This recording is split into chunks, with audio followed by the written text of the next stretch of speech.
Hello, everyone. Welcome to another episode of Pride365 Studio Specials. Today, we do have a very special episode for you. Before we get cracking on and you meet our fabulous guests, let's have a look at Blue Jean film. What do you do, Jean? I'm a teacher. You got a man on the scene at the moment? I haven't, no. Clause 28 seeks to stop councils from promoting homosexuality. If anyone found out, I'd never work again. You're the one with the problem, not me. This isn't a game, Lois. How is that girl ever going to learn that she has a place in this world? I'm damaged, and in a way you're not. At least you don't have to be. I don't have to be, then why do you?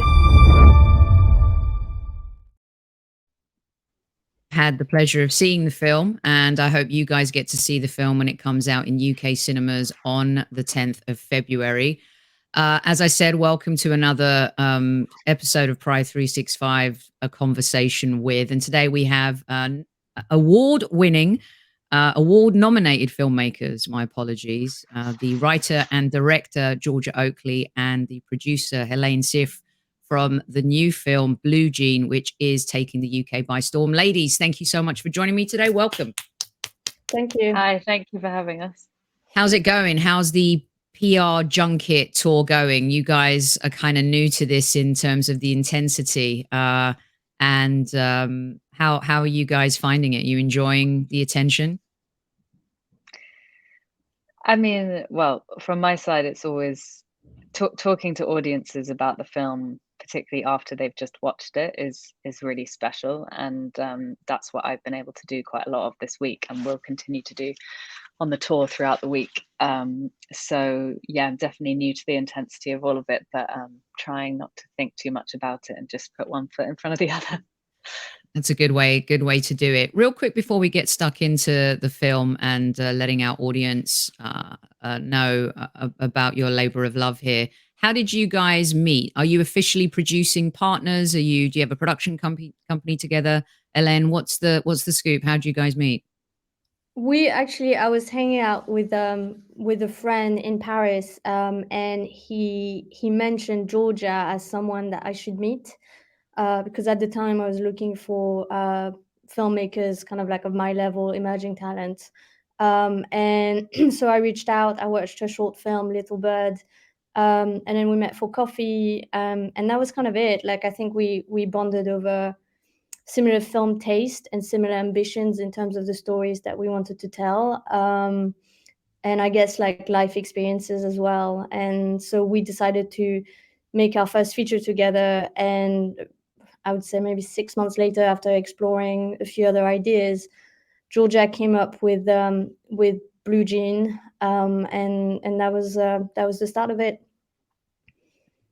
So during the time of the film and when the film is set, and by the way, I thought you guys did a really great job.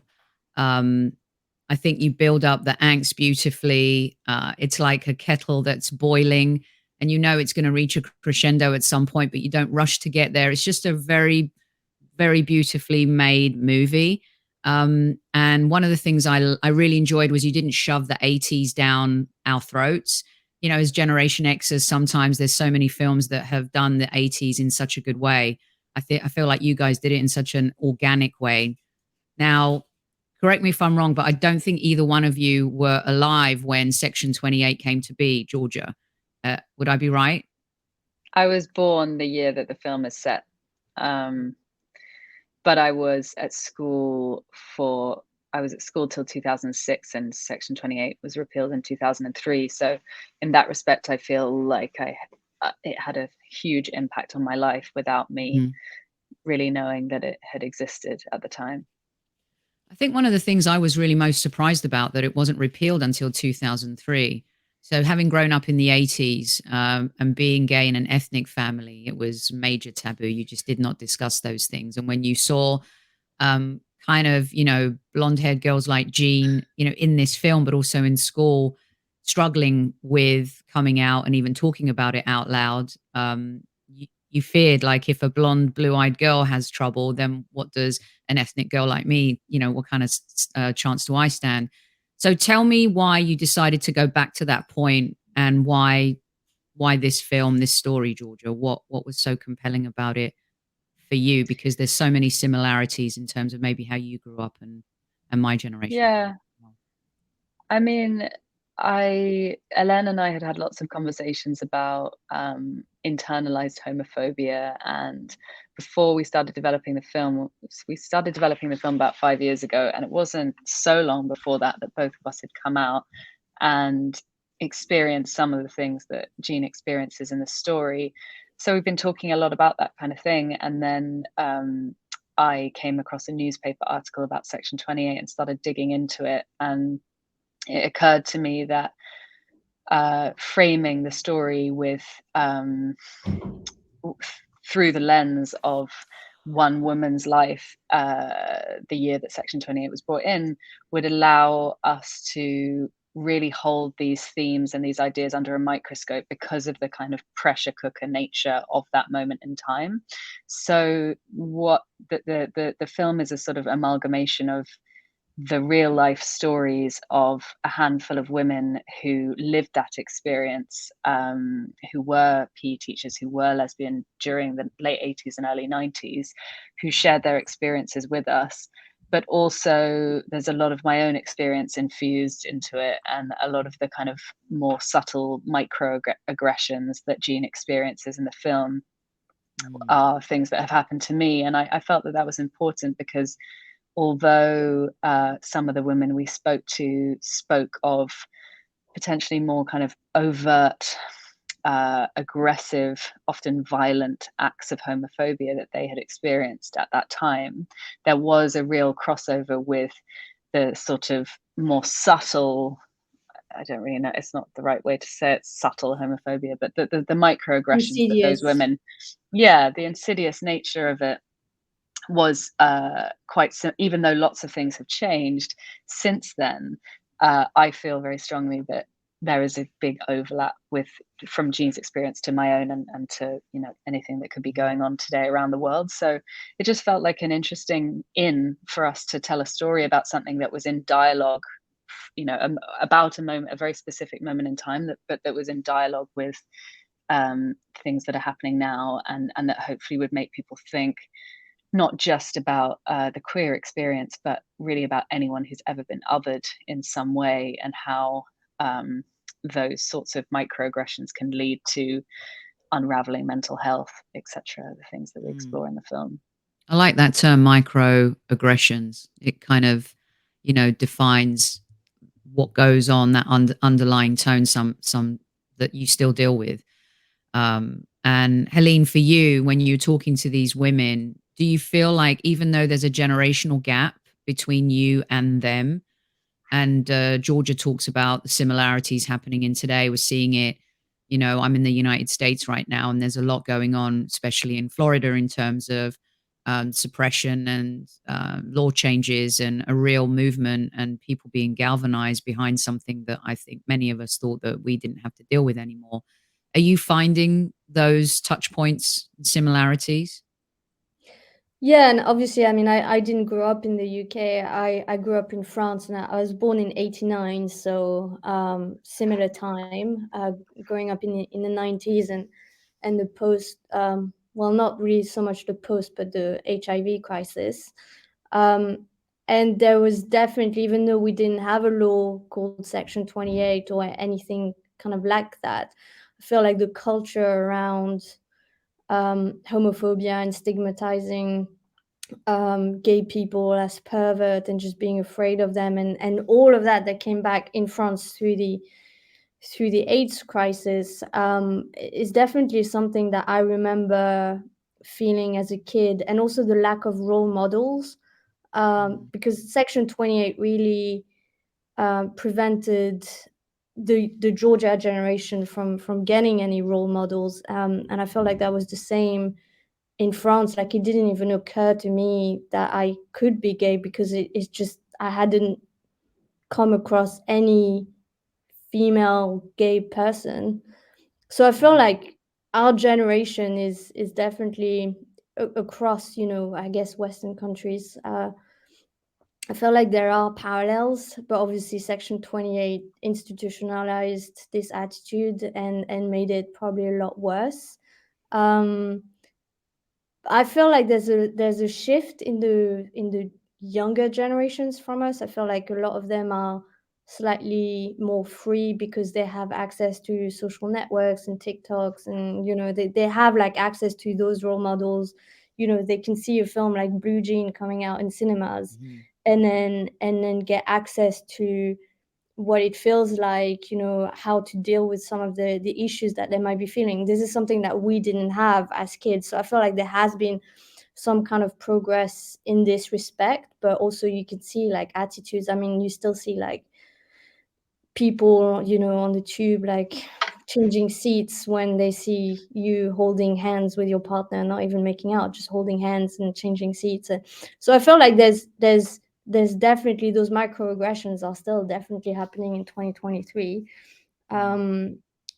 But yeah, so it's kind of a balance between how some attitudes really haven't changed, and somehow, because there's a bit more communication on that, it does help the younger generation fight it a little better, maybe. Yeah, yeah. I don't know that there's a show that I watched back in the day because it was, pioneering the L word with Jennifer Beals, and there's a reboot of that show, Generation Q, which isn't as great as the original, but it still brings up some great talking points. And one of the things, there's a character who becomes very popular talk show host and says to the younger generation, they're trying to get her to apologize because of cancel culture. And she turns around and she says, "You have no idea how hard it was back then. You really do not have any idea." And I think there's some truth to that. And Georgia, when you're making a film with a gay theme, how do you avoid some of those conflicts, but also how do you avoid the cliches? Because it's not a coming out movie; it's a journey. How would you quantify the film, and how do you avoid those obvious kind of earmarks for a film like this? Yeah, well, one of the things that Ellen and I spoke about right at the beginning was how coming out is often depicted in the movies as being this sort of one-time event that everything leads up to, and then after that event, everything changes, and that's your life. Whereas we were talking a lot about how coming out is a kind of everyday thing, and that maybe not enough attention is given to that. And I always give the example of when we were filming Blue Jean in Newcastle, I'd often find myself in a cab chatting to a taxi driver, and had a really great chat with one guy for like half an hour on the way to work one day. We were talking all about the film, which I said was about lesbians in the 80s. And then right at the end of this conversation, he said, so when will your husband be coming to visit you? And I was just like, Wow. in a rush, on my way to work, kind of trying to do a shot list in the back of the car. And it's just one of many, many examples that I would say happen every single day, where you are kind of forced as a queer person to come out, or to make a decision to kind of gloss over it and not come out, and then feel very weird about it for the rest of the day, or whatever it is. And so we'd had a lot of conversations about that sort of thing, and how we like to think that Jean's character is maybe someone who hasn't been given all too much airtime, in terms of a queer person who, yes, is battling internalized homophobia, etc., but also isn't sort of innately protest driven. She's sort of probably wanting to live quite a sort of heteronormative life, perhaps, which might be more possible for her now. But in the 80s, this was just not conceivable. And all the women around her who are out have been kind of ghettoized. And most of the women we spoke to who had experience of that time had sort of had been cut off by their families and didn't have any relationship with them. And so we were trying to kind of dig into some of that, and what happens if a character is sort of trying to straddle these two worlds, and how that sort of ultimately doesn't work for her. And in terms of the intergenerational question, it was something that I was always thinking about from the very beginning of writing this script. I have experience in my own family of queer people in the generation above, who, when I was younger, particularly, I remember looking at them and their some of the things that they did and how they kind of concealed their sexuality and for how long. And I remember looking at that and finding it very hard to understand why they would have done that and jumping to conclusions because of my own experience. And as I've got older, I've realized that that is this sort of strange thing that seems to happen within the queer community where, because times are changing, everybody's experience is built around, everyone's experience is unique to them, and often we struggle as a community to sort of have enough empathy for those that came before, or indeed those that are coming after us. And there was a lot of conversation about that in the development of the script, which is why we focused on the sort of intergenerational aspect of the story.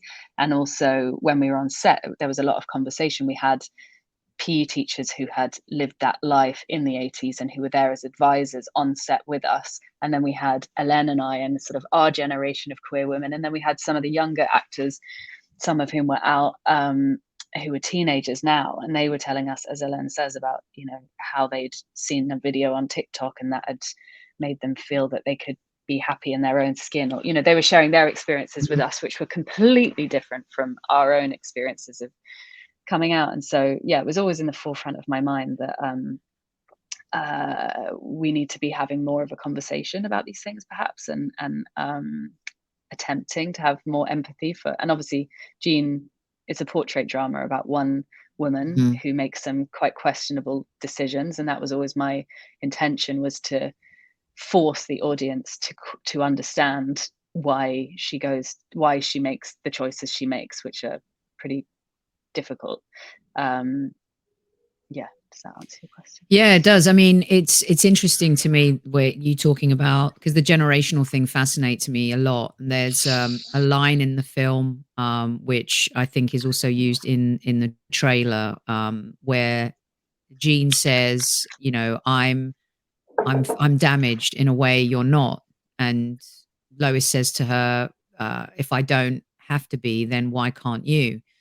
And that to me is like one of the most kind of capturing, engaging lines in the movie, because when you talk about that generation to generation, you talk about being on set, and Aline, you're talking to the vehicle for communication and telling a story may have changed in terms of social media, but at the crux of it, the relationship part is always going to be at the core, in the storm in the middle of the vortex, if you like. And I love that line because I felt like it brought both generations together. Would you agree with that? Yeah, it's funny you mentioned that, because that was a scene that didn't exist for quite a long time, and Oh, wow. I was resistant to writing a scene where Jean could reach a place where she was actually honest about what had happened and how she was feeling, because I found that she's someone that struggles with that kind of thing. So I rewrote that scene more times than I have ever rewritten any scene ever. And I was always a bit kind of ambivalent about it. And then Rosie McCune auditioned for the part of Jean, and that was one of the scenes that she auditioned with. And as soon as we received her tape and I heard her as Jean saying those lines, I went from kind of hating that scene to feeling like those lines sum up the entire film. Wow. And that without them, do you know what I mean? I think, yeah. And then it's interesting that you've picked up on it, because I love that scene now, and it was very intense to shoot it, and we were building up to it for a long time. But I think, yeah, for me, that scene in the car summarizes the whole kind of message of the film, really. Yeah, and you really captured, my because I see this as such a personal film, right? I think any of us who've gone through that process all do. And it was a very personal moment, because it's that kind of self, like, what? Shit, my life does matter too. And I am a person, and maybe it's not the end of the road for me. I mean, there's so much hope in that line. I loved it. And I love that you went back to it. And Aline, I think Rosie is phenomenal. Where did you find this gem of an actress who is hitting all the lists now in terms of the next big thing? And I know Empire were very complimentary about you as well, Georgia, and the both of you. I love this line from them. It isn't always subtle, but Blue Jean is a gorgeously presented, stirringly performed slice of British queer history that announces director Georgia Oakley and actor Rosie McCune as major talents to watch. And I thought that was a more than fair statement. Hélène, how did you unearth Rosie? It was through our casting director, Shaheen Baig, who encouraged us to ask agents to send to ask the actors to send tapes, auditioning for the role, and she was just one of maybe 30 tapes that we received. And she was, I mean, I think Georgia and I watched the tape separately and then called each other and said, both of us, that there was only one person who could play this role, and we both agreed it was Rosie. And then I think Georgia had one conversation with her to just like check her commitment and check, you know, how much she had understood of the role. And Georgia, you can speak of this better than I can because you were the one on the call with her, but it sounds like she had already completely understood what the film was about, who Jean was, and you could tell that from her audition tape. Yeah, totally. Yeah. That was kind of what it was before having any conversation with her about the script, and I just felt that I could tell from her performance that she understood exactly who Jean was as intended in the script. So that meant that when we came to working together after we'd cast her, it felt that we'd started off on this even playing field and we could build the character up from there. And when not that long ago, I rewatched her audition tape, and it was really incredible, but she also built the character so much further from that point. But I don't think we would have been able to do that had she not had that sort of inherent understanding of the energy and poise of the character, and if she'd not been able to communicate such complex emotions without showing too much or trying too hard. Which credit to Georgia, all of those nuances and the complexity of the character, that was all on the page in the script that she wrote. So It's a very honest, yeah, it's a very honest and authentic performance.